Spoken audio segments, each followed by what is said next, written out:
আসসালামু আলাইকুম প্রিয় দর্শক, আমরা আলোচনায় আমাদের আজকের আমন্ত্রিত অতিথি। মঙ্গলবার বিকেল হোয়াইট হাউসে জরুরি বৈঠক। টেবিলে Trump, Vance, Rubio, Hegseth, Radcliffe.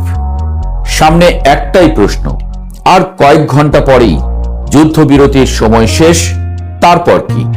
আবার বোমা, নাকি আরেকটু অপেক্ষা? ইরানের দিক থেকে কোনো সাড়া শব্দ নেই।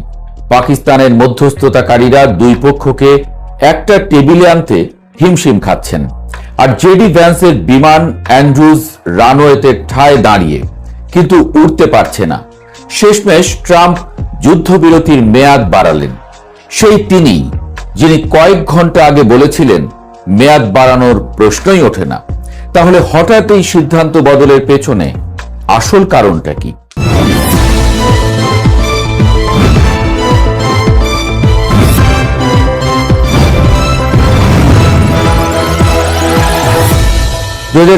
সালের শুরুতেই মার্কিন ইরান উত্তেজনা চূড়ায় পৌঁছায়। হরমুজ প্রণালী বন্ধ করে দেওয়া, পাল্টাপাল্টি হুমকি, আর শেষমেশ সামরিক অভিযান। 28 ফেব্রুয়ারি শুরু হওয়া যুদ্ধে যুক্তরাষ্ট্র অপারেশন মিডনাইট হ্যামার চালিয়ে ইরানের পারমাণবিক স্থাপনাগুলো গুঁড়িয়ে দেয়। ট্রাম্প দাবি করেন ইরানের নৌবাহিনী, বিমান বাহিনী সব শেষ। ইরান জবাব দেয় হরমুজ আটকে রেখে। এই প্রণালী দিয়ে বিশ্বের তেলের 1/5 যায়। তাই এটা বন্ধ মানে শুধু ইরানের ক্ষতি নয়, পুরো বৈশ্বিক জ্বালানি বাজারে কাঁপন। উভয় পক্ষই এই কাঁপনে দুলছে, তবে কেউ সরে আসছে না। সরাসরি কথা বলার জায়গা নেই। ওয়াশিংটন আর তেহরানের মধ্যে কূটনৈতিক সম্পর্ক বলতে কিছু নেই বললেই চলে। তাই দরকার হলো একজন দূত। সেই ভূমিকা এলো পাকিস্তান। আরো নির্দিষ্ট করে বললে পাকিস্তান সেনাবাহিনীর প্রধান ফিল্ড মার্শাল আসিম মুনির। মার্চের শেষে পাকিস্তান আমেরিকার 15 দফা প্রস্তাব ইরানের কাছে পৌঁছে দেয়। ইরান সেটা নাকচ করে নিজেদের পাল্টা প্রস্তাব দেয়। তারপর আসে এপ্রিলের শুরুতে 2 সপ্তাহের যুদ্ধবিরতি পাকিস্তানের মধ্যস্থতায়। 11 এপ্রিল ইসলামাবাদে প্রথম দফা আলোচনা হয় ভ্যান্স, উইটকফ, কুশনার আর ইরানের পররাষ্ট্রমন্ত্রী আরাগচির মধ্যে, কিন্তু কোনো চুক্তি হয়নি। দ্বিতীয় দফার জন্য অপেক্ষা। দ্বিতীয় দফায় আলোচনা কেন আটকে গেল? ইরান কি সত্যিই চুক্তি চায় না, নাকি অন্য কিছু আছে? মার্কিন কর্মকর্তারা মনে করছেন সমস্যাটা বাইরে নয়, ভেতরে। ইরানের নতুন সর্বোচ্চ নেতা মোস্তফা আলী খামেনির পুত্র এখনো নিজের অবস্থান স্পষ্ট করেননি। তার আড়ালে থাকার প্রবণতা ইরান সরকারের ভেতরের আলোচনাকে থামিয়ে দিচ্ছে। ইউরেনিয়াম সমৃদ্ধকরণ নিয়ে আলোচকদের কতটা ক্ষমতা দেওয়া হবে, এই প্রশ্নে ইরানের নেতারা নিজেরাই দ্বিধাবিভক্ত। যে মানুষরা আলোচনার টেবিলে বসতে যাবেন তারা জানেন না তারা ঠিক কতটুকু ছাড় দিতে পারবেন। এই অনিশ্চয়তার মধ্যে দ্বিতীয় দফার জন্য মার্কিনিরা যে খসড়া পাঠিয়েছিল তার জবাব আসেনি কয়েকদিনেও। ইরান প্রকাশ্যে একটাই দাবি করছে, আলোচনায় বসার আগে হরমুজ প্রণালীর অবরোধ তুলে নিতে হবে। ট্রাম্প পাল্টা বলছেন চূড়ান্ত চুক্তি না হওয়া পর্যন্ত প্রণালী খোলার প্রশ্নই নেই। জাতিসংঘে নিযুক্ত ইরানের রাষ্ট্রদূত আমির সাইদ ইরাভানি স্পষ্ট বলেছেন অবরোধ উঠলেই পরের দফার আলোচনা হবে, তার আগে নয়। এই দুই অনড় অবস্থানের মাঝখানে আটকে আছে পুরো আলোচনা। এর মধ্যে ওমান উপকূলে ইরানের বিপ্লবী গার্ড একটি পণ্যবাহী জাহাজে হামলা চালিয়েছে। যুক্তরাজ্যের মেরিটাইম ট্রেড অপারেশনস এই তথ্য নিশ্চিত করেছে। অর্থাৎ যুদ্ধবিরতি চললেও হরমুজে উত্তেজনা থামছে না। আর ট্রাম্প নিজেই ট্রুথ সোশ্যালে দাবি করেছেন ইরান আসলে প্রণালী বন্ধ রাখতে চায় না, তারা প্রতিদিন $50 কোটি আয় হারাচ্ছে। বন্ধ রাখছে শুধু মুখ রক্ষা করতে। গত সপ্তাহে মনে হচ্ছিল একটি সমঝোতা আসতে পারে। তখনই ট্রাম্প সোশ্যাল মিডিয়ায় একের পর এক পোস্ট দিতে শুরু করলেন। ব্লুমবার্গকে বললেন ইরান পারমাণবিক কর্মসূচি অনির্দিষ্টকালের জন্য স্থগিত করতে রাজি হয়েছে। সিবিএস নিউজকে বললেন তেহরান সবকিছুতে সম্মত হয়েছে। অ্যাক্সিওসকে বললেন আগামী 1-2 দিনের মধ্যে চুক্তি হবে। কিন্তু ইরান এসব দাবি একে একে প্রত্যাখ্যান করেছে। ট্রাম্প প্রশাসনের কর্মকর্তারাই ব্যক্তিগতভাবে স্বীকার করেছেন প্রেসিডেন্টের প্রকাশ্য মন্তব্য আলোচনার ক্ষতি করেছে। সমস্যা হলো ইরানিরা ভয়ে থাকেন ট্রাম্পের কথায় তারা দুর্বল হবেন কিনা। তাই ট্রাম্প যখন বললেন ইরান সম্মত হয়েছে, আসলে যা হয়নি, তেহরান সেটা প্রকাশ্যে অস্বীকার করতে বাধ্য হয়, ফলে আলোচনার পরিবেশ নষ্ট হয়। ট্রাম্পের অবস্থানটা একটু জটিল। একদিকে তিনি বলছেন যুক্তরাষ্ট্র এই যুদ্ধে জিতে গেছে, ইরানের পারমাণবিক স্থাপনা ধ্বংস, নৌ ও বিমান বাহিনী নিষ্ক্রিয়। অন্যদিকে তিনি যুদ্ধ টেনে নিয়ে যেতে চান না, কারণ দীর্ঘ যুদ্ধ জনপ্রিয়তার জন্য ভালো নয়। জ্বালানির দাম বেড়ে যাওয়ায় সাধারণ মার্কিনীরা ইতোমধ্যে অসন্তুষ্ট। তার উপর তিনি সব সময় ওবামার পারমাণবিক চুক্তিকে দুর্বল বলে সমালোচনা করেছেন। তাই এমন কোনো চুক্তি করতে পারবেন না যা সেটার মতো মনে হয়। ইউরেনিয়াম স্থগিতের সময়কাল নিয়ে দর কষাকষি হচ্ছে। মার্কিনীরা 20 বছর চেয়েছিল, ইরান 5 বছর বলেছিল, পরে 10+10 বছরের প্রস্তাব দিয়েছে। ট্রাম্প এসব মানতে নারাজ। তিনি চান স্থায়ীভাবে ইউরেনিয়াম সমৃদ্ধকরণ বন্ধ। ফলে দুই পক্ষের অবস্থান এখনো অনেক দূরে। যুদ্ধ যে শুধু ইরানকে দুর্বল করেছে তা নয়, মার্কিন অস্ত্র ভাণ্ডারেও বড় ঘাটতি তৈরি হয়েছে। ওয়াশিংটনের গবেষণা সংস্থা CSIS এর বিশ্লেষণ বলছে এই যুদ্ধে যুক্তরাষ্ট্র তাদের প্যাট্রিয়ট ক্ষেপণাস্ত্রের প্রায় অর্ধেক ইন্টারসেপ্টর ব্যবহার করে ফেলেছে। থার্ড ক্ষেপণাস্ত্র প্রতিরক্ষা ব্যবস্থার মজুতও অর্ধেক শেষ। প্রিসিশন স্ট্রাইক মিসাইলের 45% বেশি ব্যবহার হয়ে গেছে। এই সংকট স্বীকার করেছেন সেন্টকমের কমান্ডার ব্র্যাড কুপার। তবে তিনি বলেছেন যুদ্ধবিরতির এই সময়টাকে মার্কিন বাহিনী পুনরায় অস্ত্রসজ্জিত হওয়া এবং রণকৌশল নতুন করে সাজানোর কাজে লাগাচ্ছে। অর্থাৎ যুদ্ধবিরতি যখন চলছে, দুই পক্ষই পরবর্তী সংঘাতের প্রস্তুতি নিয়ে রাখছে। এই বাস্তবতা আলোচনার আশাবাদীদের কাছে ভালো সংবাদ নয়। ট্রাম্প যুদ্ধবিরতির মেয়াদ বাড়িয়েছেন, কিন্তু কতদিনের জন্য বলেননি। বলেছেন ইরান যতক্ষণ একটি ঐক্যমত্যের প্রস্তাব নিয়ে আসতে না পারবে ততক্ষণ। কিন্তু ইরানের সংসদের স্পিকার গালিবাফের উপদেষ্টা মাহদি মোহাম্মদী পরিষ্কার বলেছেন এই যুদ্ধবিরতির সময় বাড়ানো আকস্মিক হামলার জন্য সময় কেনার অপকৌশল। এদিকে ইরানের যুদ্ধের মানবিক এবং অর্থনৈতিক ক্ষত গভীর হচ্ছে। শ্রম মন্ত্রণালয় স্বীকার করেছে যুদ্ধে 20 লাখ মানুষ চাকরি হারিয়েছেন। মুদ্রাস্ফীতি 50% ছাড়িয়ে গেছে। ইন্টারনেট বন্ধের কারণে $180 কোটি বেশি ক্ষতি হয়েছে ডিজিটাল খাতেই। তেহরানের রাস্তা ফাঁকা, মেট্রো জনশূন্য, লাখো ইরানি কেবল স্বাভাবিক জীবনের জন্য অপেক্ষা করছেন। আর বিশ্বের বাকি অংশেও চাপ বাড়ছে। আন্তর্জাতিক শক্তি সংস্থার প্রধান বলছেন রাশিয়া ইউক্রেন যুদ্ধের সঙ্গে মিলিয়ে এটি ইতিহাসের সবচেয়ে বড় জ্বালানি সংকট। যুদ্ধ থামলে সবার লাভ, তবু থামছে না। ভ্যান্স ইসলামাবাদে যাননি। ট্রাম্প সাংবাদিকদের প্রশ্নের জবাব না দিয়ে হাত নেড়ে চলে গেছেন। এই নীরবতাই বলে দিচ্ছে পরিস্থিতি এখনো কতটা নাজুক। একটু এদিক সেদিক হলেই আবার সব বদলে যেতে পারে। এপ্রিলের 11 তারিখ CNN এর হেডলাইন ফাটল গোলার মতো। 3 জন মার্কিন গোয়েন্দা কর্মকর্তার বরাত দিয়ে দাবি চীন ইরানকে ম্যানপ্যাড পাঠাতে যাচ্ছে, কাঁধে তুলে চালানো ক্ষেপণাস্ত্র। সেই একই ধরনের ক্ষেপণাস্ত্র যা দিয়ে ইরান আগেই মার্কিন F-15 ফাইটার জেট ভূপাতিত করেছে বলে দাবি।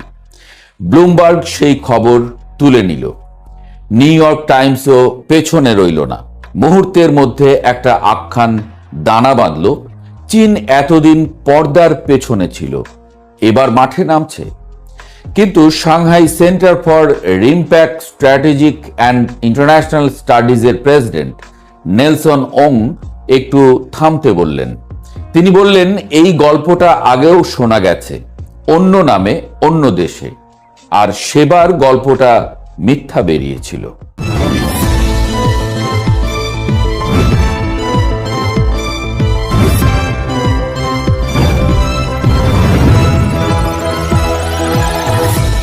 পশ্চিমা গোয়েন্দা মহল যখন কোনো প্রতিপক্ষের বিরুদ্ধে জনমত তৈরি করতে চায় একটা নির্দিষ্ট ছক মেনে চলে। প্রথমে অজ্ঞাত সূত্রের বরাত, তারপর বড় মিডিয়ায় শিরোনাম, তারপর পাল্টা খণ্ডনকে উড়িয়ে দেওয়া। নেলসন ওংয়ের যুক্তি হলো, চীনকে ইরানের অস্ত্র সরবরাহকারী হিসেবে দেখানোর এই প্রচেষ্টা ঠিক এই ছকেই চলছে। এতে একটা সহজ সমীকরণ তৈরি হয়।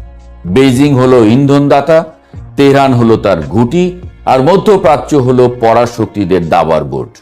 কিন্তু এই সমীকরণ মেলাতে গেলে চীনের 4 দশকের পররাষ্ট্রনীতির ইতিহাস উপেক্ষা করতে হয়। অন্য দেশের অভ্যন্তরীণ বিষয়ে হস্তক্ষেপ না করা, সক্রিয় কোনো যুদ্ধে পক্ষ না নেওয়া, এবং এটা চীনের কাগজে কলমের নীতি নয়, এটা তাদের আচরণে প্রমাণিত। কোরিয়া থেকে বলকান, ইরাক থেকে সিরিয়া, বেইজিং সব সময় দূরত্ব রেখেছে। এই প্যাটার্ন ভাঙার কোনো নজির নেই। এখানে একটা তুলনা টানা জরুরি। রাশিয়া ইউক্রেন যুদ্ধে পশ্চিমারা মাসের পর মাস দাবি করেছে চীন মস্কোকে মারণাস্ত্র পাঠাচ্ছে। প্রতিটি দাবি এসেছে বেনামি গোয়েন্দা সূত্রের বরাতে। চাপের মুখে ব্রাসেলস, ওয়াশিংটন, লন্ডন একযোগে বেইজিংকে সতর্ক করেছে। কিন্তু শেষ পর্যন্ত চীনের পক্ষ থেকে রাশিয়ায় কোনো সরাসরি অস্ত্র সরবরাহের প্রমাণ পাওয়া যায়নি। চীন বরং বারবার যুদ্ধবিরতির আহ্বান জানিয়েছে, শান্তি আলোচনার প্ল্যাটফর্ম তৈরির চেষ্টা করেছে। ওং বলছেন, ইরানের ক্ষেত্রেও একই খেলা চলছে। যুক্তিটা সহজ। চীন যদি রাশিয়াকে অস্ত্র না দিয়ে থাকে, যে রাশিয়ার সঙ্গে তাদের রাজনৈতিক অর্থনৈতিক ঘনিষ্ঠতা অনেক বেশি, তাহলে ইরানকে দেবে কেন? ইরানের সঙ্গে চীনের সম্পর্ক গুরুত্বপূর্ণ, কিন্তু রাশিয়ার মতো কৌশলগতভাবে অপরিহার্য নয়। পশ্চিমা বিশ্লেষকদের পছন্দের একটা যুক্তি আছে। তারা বলেন, ইরানের তেলের উপরে চীন এতটাই নির্ভরশীল যে চীনের সরবরাহ লাইন রক্ষায় বেইজিং শেষ পর্যন্ত তেহরানকে অস্ত্র দিতে বাধ্য হবে। ওং এই যুক্তিকে বলছেন কল্পনাপ্রসূত প্রমাণ। কারণটা সংখ্যায় স্পষ্ট। গত 1 দশকে চীন জ্বালানির উৎস বহুমুখী করেছে। রাশিয়া, সৌদি আরব, উপসাগরীয় অন্য দেশগুলোর সঙ্গে দীর্ঘমেয়াদী চুক্তি আছে। কৌশলগত তেলের বিশাল মজুদ তৈরি হয়েছে। নবায়নযোগ্য জ্বালানিতে বিপুল বিনিয়োগ হয়েছে। অ্যাক্সিওসের সাম্প্রতিক বিশ্লেষণ বলছে চীন এখন 85% জ্বালানি স্বনির্ভর, আর নবায়নযোগ্য শক্তি এবং পারমাণবিক মিলিয়ে মোট জ্বালানি খরচের 20% ছাড়িয়ে গেছে, তেলকে ছাড়িয়েছে। ইরানের তেল গুরুত্বপূর্ণ কিন্তু অপরিহার্য নয়। এই পার্থক্যটা বোঝা জরুরি। তবে একটা কথা পরিষ্কার বলা দরকার, চীন যে ইরানের পাশে একেবারে নিষ্ক্রিয় বসে আছে তা নয়, শুধু তার ধরনটা ভিন্ন। সরাসরি অস্ত্র নয়, কিন্তু প্রযুক্তি ও তথ্য, এই দুটো ক্ষেত্রে চীনের ভূমিকা নিয়ে গবেষকরা অনেক দিন ধরেই কথা বলছেন। আল জাজিরার বিশ্লেষণ অনুযায়ী চীন ইরানের সামরিক নেভিগেশন পদ্ধতিকে মার্কিন জিপিএস থেকে সরিয়ে নিজেদের বেইডু 3 স্যাটেলাইট সিস্টেমে নিয়ে গেছে। চীনা YLC-8B এন্টি স্টেলথ রাডার ইরানের কাছে আছে, যা কম ফ্রিকোয়েন্সি তরঙ্গ ব্যবহার করে মার্কিন স্টেলথ বিমানকে শনাক্ত করতে পারে। ইলেকট্রনিক যুদ্ধের কলাকৌশলও চীন শিখিয়েছে। কুয়েতের মার্কিন ঘাঁটিতে যে ড্রোন হামলায় 6 জন সেনা মারা গেছেন, পেন্টাগনের কর্মকর্তারা বলছেন ওই নির্ভুল লক্ষ্য নির্ধারণ ইরানের একার পক্ষে সম্ভব হতো না। অর্থাৎ চীন অস্ত্র না দিয়েও যুদ্ধের গতিপথে প্রভাব রাখছে। তফাৎটা হলো, এটা অস্বীকার করা সম্ভব। প্রকাশ্য অস্ত্র সরবরাহ সেটা সম্ভব নয়। নেলসন ওং একটা ঐতিহাসিক তুলনা টেনেছেন, যেটা এড়িয়ে যাওয়া কঠিন। 2003 সাল CIA বলল ইরাকে গণবিধ্বংসী অস্ত্র আছে। কলিন পাওয়েল জাতিসংঘে বোতলে রাসায়নিক অস্ত্র দেখালেন। মিডিয়া সেই দাবি ছড়িয়ে দিল বিশ্বজুড়ে। যুদ্ধ শুরু হলো, লক্ষ লক্ষ মানুষ মারা গেল। পরে জানা গেল পুরোটাই ছিল তৈরি করা আখ্যান। এখন 2026 সালে সেই একই গোয়েন্দা সংস্থাগুলো আবার বেনামি সূত্রের বরাতে বলছে চীন ইরানকে অস্ত্র দিচ্ছে। ওং বলছেন অন্ধভাবে বিশ্বাসের আগে এই ইতিহাসটা মাথায় রাখা দরকার। বেনামি কর্মকর্তার দাবি প্রমাণ নয়, এটা সংশয়ের শুরু। এই কথাটা সাংবাদিকতার পাঠ্যপুস্তকে থাকার কথা, কিন্তু বড় মিডিয়া প্রায়ই তা ভুলে যায়। চীনের কৌশলগত চিন্তাটা বোঝা দরকার। এই যুদ্ধে বেইজিং একটা অনন্য সুবিধাজনক অবস্থানে আছে। অ্যাক্সিওস বলছে যুক্তরাষ্ট্র এই যুদ্ধে তার JASM-ER স্টেলথ ক্রুজ ক্ষেপণাস্ত্রের 80% খরচ করে ফেলেছে। প্যাট্রিয়ট ইন্টারসেপ্টরের প্রায় অর্ধেক শেষ। প্রতিটি মার্কিন ক্ষেপণাস্ত্রে আছে রেয়ার আর্থ মেটাল, যার 80% বৈশ্বিক সরবরাহ চীনের হাতে। অর্থাৎ প্রতিটি টমাহক, প্রতিটি JDAM যত খরচ হচ্ছে, আমেরিকা ততই চীনের সরবরাহ শৃঙ্খলের উপরে নির্ভরশীল হচ্ছে। এর উপরে মার্কিন প্যাসিফিক উপসাগরীয় সামরিক মজুতও এখন কমজোর। চীন একটি গুলিও না ছুঁড়ে, $1 না খরচ করে এই যুদ্ধ থেকে কৌশলগত সুবিধা তুলছে। এই অবস্থায় প্রকাশ্যে ইরানকে অস্ত্র দিলে মার্কিন ও পশ্চিমা জোটের সঙ্গে সরাসরি সংঘর্ষের ঝুঁকি তৈরি হয়। সেটা কি চীনের জন্য লাভজনক? একদমই নয়। এখানে দুটো সত্য একসঙ্গে বাঁচতে পারে। প্রথম সত্য, চীন সম্ভবত ইরানকে সরাসরি মারণাস্ত্র দিচ্ছে না, কারণ এটা তাদের নীতির বিরুদ্ধে এবং কৌশলগতভাবে বোকামি। দ্বিতীয় সত্য, চীন ইরানকে প্রযুক্তি, রাডার, স্যাটেলাইট, নেভিগেশন এবং দ্বৈত ব্যবহারযোগ্য পণ্যের মাধ্যমে এমনভাবে সহায়তা করছে যা কখনো অস্বীকার করা যায় না। এই দুটো সত্যের ফাঁকে বসেই পশ্চিমা প্রচার মেশিন কাজ করছে। প্রযুক্তি সহায়তাকে অস্ত্র সরবরাহের সমকক্ষ বানিয়ে দেখালে চীনের ভাবমূর্তি নষ্ট হয় এবং ট্রাম্পের আসন্ন চীন সফরে দর কষাকষিতে সুবিধা পাওয়া যায়। এটা কূটনৈতিক, যুদ্ধ নয়। ওং বলছেন এই ছকটা চেনা, কিন্তু চেনা মানে নিরীহ নয়। যদি এই আখ্যান শক্তি পায়, যদি বেইজিং এবং ওয়াশিংটনের মধ্যে উত্তেজনা বাড়ে, তাহলে একটি আঞ্চলিক যুদ্ধ ধীরে ধীরে অন্য রূপ নিতে পারে। হরমুজে এখন জাহাজ জব্দ হচ্ছে, আলোচনা আটকে আছে, আর প্রতিটি বেনামি লিক নতুন আগুনের খোরাক যোগাচ্ছে। শেষ পর্যন্ত যে সত্যটা দরকার সেটা হলো প্রমাণ ছাড়া দাবি এবং দাবি ছাড়া যুদ্ধ। এই দুটোর মধ্যে পার্থক্য করার সাহস, এই সাহসটাই এখন সবচেয়ে দুর্লভ। ইতিহাস কখনো মিথ্যা বলে না, কিন্তু রাজনীতি প্রায় বলে। আর যখন ইতিহাসের পাতা খুলে যুক্তরাষ্ট্রের প্রতিশ্রুতির হিসাব মেলাতে বসা হয়, তখন দেখা যায় চুক্তির কালি শুকোনোর আগেই অনেক প্রতিশ্রুতি উধাও হয়ে গেছে। তখন প্রশ্নটা আরো জোরে ফিরে আসে, এমন এক শক্তিকে কি সত্যি বিশ্বাস করা যায়?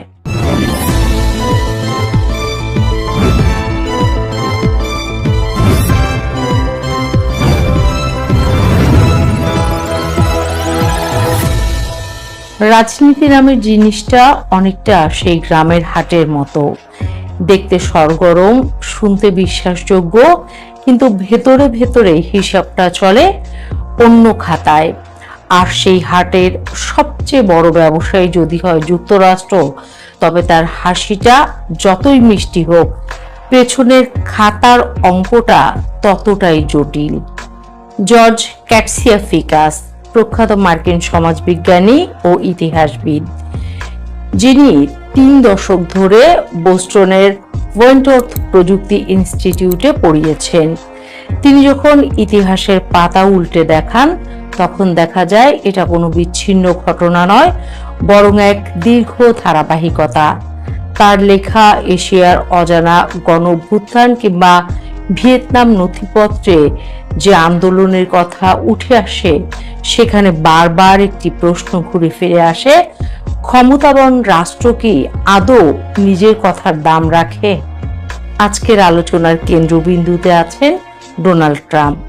তিনি এমন এক চরিত্র যিনি নিজেকে কখনো শান্তির দূত, আবার কখনো যুদ্ধের ঘোষক হিসেবে হাজির করেন। নির্বাচনের সময় তিনি বলেছিলেন তিনি হবেন শান্তির প্রেসিডেন্ট। শুধু তাই নয়, তিনি নাকি আমেরিকার পুরনো গৌরব উদ্ধার করবেন। কিন্তু বাস্তবে দেখা গেল ইরান ইস্যুতে তার সেই প্রতিশ্রুতি অনেকটাই মেঘে ঢাকা রোদের মতো, দেখতে উজ্জ্বল কিন্তু স্পর্শে একেবারে শূন্য। ইরানকে নিঃশর্ত আত্মসমর্পণ করানোর যে ঘোষণা তিনি দিয়েছিলেন তা শেষ পর্যন্ত ফাঁকা বুলি হয়ে দাঁড়িয়েছে। বরং পরিস্থিতি এমন জায়গায় গড়িয়েছে যেখানে যুক্তরাষ্ট্রের অবস্থানকেই প্রশ্নবিদ্ধ মনে হচ্ছে।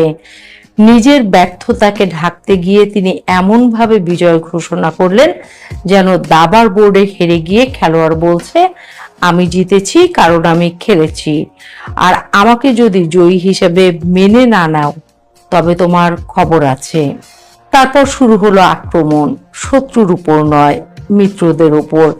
এমনকি নিজের আমেরিকাকে আবার মহান করো কর্মসূচির সমর্থকদের মধ্যেও কেউ কেউ তার এই আচরণে অস্বস্তি প্রকাশ করায় তাদের প্রতিও তিনি রুষ্ট হয়ে উঠলেন। রাজনীতির ভাষায় একে বলে নিজের ছায়াকেও সন্দেহ করা। ইরানকে ধ্বংস করার হুমকি দিয়ে তিনি যখন নিজ ধর্মীয় নেতাদেরও আক্রমণ করেন, তখন বিষয়টি কেবল কূটনীতির সীমায় থাকে না, এটা হয়ে ওঠে এক ধরনের আত্মবিস্তৃতির নাটক। এই নাটকের আরেক চরিত্র জেডি ভ্যান্স। পাকিস্তানে মাত্র 21 ঘন্টার আলোচনায় গিয়ে তিনি এমনভাবে শেষ প্রস্তাব দিলেন যেন তিনি কোনো ফ্ল্যাট বিক্রির চুক্তি করছেন, অথচ ইতিহাস বলে যুদ্ধ শেষ করতে সময় লাগে, ধৈর্য লাগে। 1973 সালে হেনরি কিসিঞ্জার এবং লি ডিক থয়ের মধ্যে প্যারিস শান্তি চুক্তি করতে লেগেছিল 4 বছর 8 মাস। সেখানে একদিনের কম সময়ের আলোচনায় শান্তি খোঁজার চেষ্টা অনেকটাই সেই ছাত্রের মতো যে সারা বছর পড়েনি কিন্তু পরীক্ষার আগের রাতে বই খুলে পাশ করতে চায়। এখন ইরান কেন যুক্তরাষ্ট্রকে বিশ্বাস করে না, এই প্রশ্নের উত্তর খুঁজতে গেলে যেতে হয় 2015 সালে। তখন বারাক ওবামার সময় ইরানের সঙ্গে একটি পারমাণবিক চুক্তি হয়েছিল। বহু ঘন্টার আলোচনার পর তৈরি হওয়া সেই চুক্তিকে ট্রাম্প একতরফাভাবে বাতিল করে দেন। তার এই চুক্তি ভাঙার এই অভ্যাস নতুন নয়। যুক্তরাষ্ট্র তার নিজস্ব আদিবাসীদের সঙ্গে 500টির বেশি চুক্তি করেছিল। ইতিহাসবিদেরা বলেন এর একটিও ঠিকভাবে রক্ষা করা হয়নি। এটা কেবল একটি পরিসংখ্যান নয়, এটি একটি মানসিকতা, নিজেকে উঁচু স্তরে ভাবার মানসিকতা।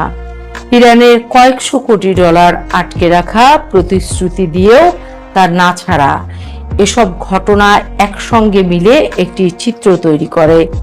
সেই চিত্রে দেখা যায় চুক্তি এখানে কাগজের বেশি কিছু নয়। ইতিহাসের আরেকটি পাতা খুললে দেখা যায় ভিয়েতনাম। রিচার্ড নিক্সন 1973 সালে প্রতিশ্রুতি দিয়েছিলেন যুদ্ধ বিধ্বস্ত ভিয়েতনামকে পুনর্গঠনে সহায়তা করা হবে। প্রায় $3.25 বিলিয়ন দেওয়ার কথাও বলা হয়েছিল, কিন্তু বাস্তবতা সেই টাকা আর কখনো পৌঁছায়নি। যুদ্ধের ধ্বংসস্তূপে দাঁড়িয়ে ভিয়েতনাম বুঝেছিল প্রতিশ্রুতি আর বাস্তবতার মধ্যে পার্থক্য কতটা গভীর হতে পারে। উত্তর কোরিয়ার ক্ষেত্রেও একই গল্প। যুদ্ধবিরতির চুক্তি থাকা সত্ত্বেও অবরোধ চলেছে, যা আন্তর্জাতিক আইনের সরাসরি লঙ্ঘন। এখানে প্রশ্নটা খুব স্বাভাবিক, এত সব ঘটনার পরও কি যুক্তরাষ্ট্রকে বিশ্বাস করা যায়? উত্তরটা সরল নয়, কারণ রাষ্ট্র মানে শুধু একজন প্রেসিডেন্ট নয়।